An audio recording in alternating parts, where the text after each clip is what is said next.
और अब खबरें विस्तार से। श्रद्धा वर्ल्ड कप मर्डर केस में आरोपी आफताब पूनावाला को कोर्ट ने 13 दिनों के न्यायिक हिरासत में भेज दिया है। इससे पहले आफताब को अंबेडकर अस्पताल से ले जाया गया। अस्पताल में ही कोर्ट लगाई गई, यहीं पर आफताब की पेशी कराई गई।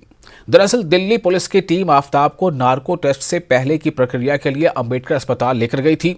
इसी दौरान उसके शनिवार को कोर्ट में पेशी हुई और कोर्ट ने सुनवाई करने के बाद आफताब को 13 दिनों की न्यायिक हिरासत में भेज दिया। अब आफताब का नया ठिकाना तिहाड़ जेल है। श्रद्धा मर्डर केस की मिस्ट्री अब भी उलझी हुई है। भले ही आरोपी आफताब ने पुलिस के सामने अपना गुनाह कबूल कर लिया है, लेकिन अभी कई ऐसे सवाल हैं जो पुलिस के लिए टेढ़ी खीर बने हुए हैं। दिल्ली पुलिस के हाथ अभी ऐसे सबूत नहीं लगे हैं जिनसे वो कोर्ट में आफताब को दोषी सिद्ध कर सके। दिल्ली पुलिस ने आशंका जताई है कि श्रद्धा का मर्डर दिल्ली में हुआ है, लेकिन पूरी साजिश हिमाचल में रची गई। इस मामले को सुलझाने के लिए दिल्ली पुलिस 5 राज्यों में जांच कर रही है। पुलिस मुंबई में श्रद्धा और आफताब के करीबियों से भी पूछताछ कर रही है।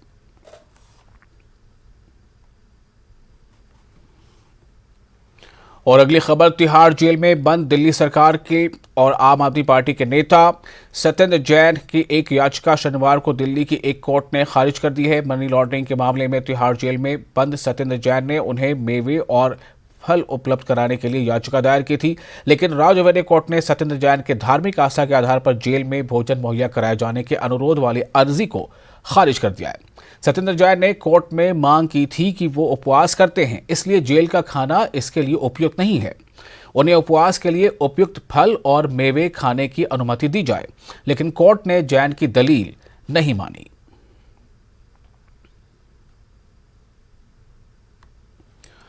प्रधानमंत्री नरेंद्र मोदी ने सुप्रीम कोर्ट में संविधान दिवस समारोह में हिस्सा लिया। पीएम मोदी ने इस मौके पर ई कोर्ट परियोजना के तहत विभिन्न नई पहलों और वेबसाइट का उद्घाटन किया। संविधान दिवस के मौके पर प्रधानमंत्री मोदी ने कहा कि इस बार का संविधान दिवस इसलिए भी विशेष है क्योंकि भारत ने अपने आज़ादी के 75 वर्ष पूरे किए हैं। पीएम ने कहा कि लोगों ने तब आज़ादी के समय हमारी विफलता की आशंका जताई थी कि हम अपनी आज़ादी बरकरार नहीं रख पाएंगे, लेकिन हम कामयाब हुए। इसकी बुनियाद संविधान है। मोदी ने कहा कि भारत एक वैश्विक शक्ति के रूप में आगे बढ़ रहा है। दुनिया देख रही है। भारत समर्थक नीति सभी को राहत दे रही है, खासकर महिलाओं को। पुराने कानूनों को खत्म करना और महिलाओं को आज़ादी मिलना, महिलाओं के लिए सशक्तिकरण और साथ ही साथ बहुत सारे ऐसे पुराने कानून हैं जिनको ख़त्म करना हमारी प्राथमिकताओं में से एक है। 15 अगस्त को मैंने लाल किले से अपने भाषण में अपने कर्तव्यों पर जोर दिया था। प्रधानमंत्री नरेंद्र मोदी ने कहा कि हमने अगले 50 साल के लिए योजना बनाई है। आज़ादी का अमृतकाल कर्तव्य काल है। हम जल्द ही विकास के नए स्तर पर पहुंचेंगे। हम कई चुनौतियों का सामना कर रहे हैं। हमें G20 की अध्यक्षता मिलने जा रही है। ये एक बड़ी उपलब्धि है। साथियों, आज की वैश्विक परिस्थितियों में पूरे विश्व की नजर भारत पर है। भारत के तेज विकास, भारत की तेजी से बढ़ती हुई अर्थव्यवस्था और भारत की मजबूत होती अंतर्राष्ट्रीय छवि के बीच दुनिया हमें बहुत उम्मीदों से देख रही है। आज पूरे सामर्थ्य से अपनी सभी विविधताओं पर गर्व करते हुए यह देश आगे बढ़ रहा है।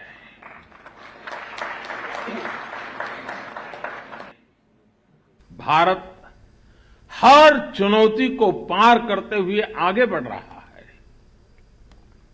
एक सप्ताह के बाद भारत को G20 की प्रेसिडेंसी भी मिलने वाली है। ये बहुत बड़ा अवसर है। हम सभी टीम इंडिया के रूप में विश्व में भारत की प्रतिष्ठा को बढ़ाएं। भारत का योगदान विश्व के सामने लेकर जाएं। ये भी हम सभी का सामूहिक दायित्व है। पूर्व केंद्रीय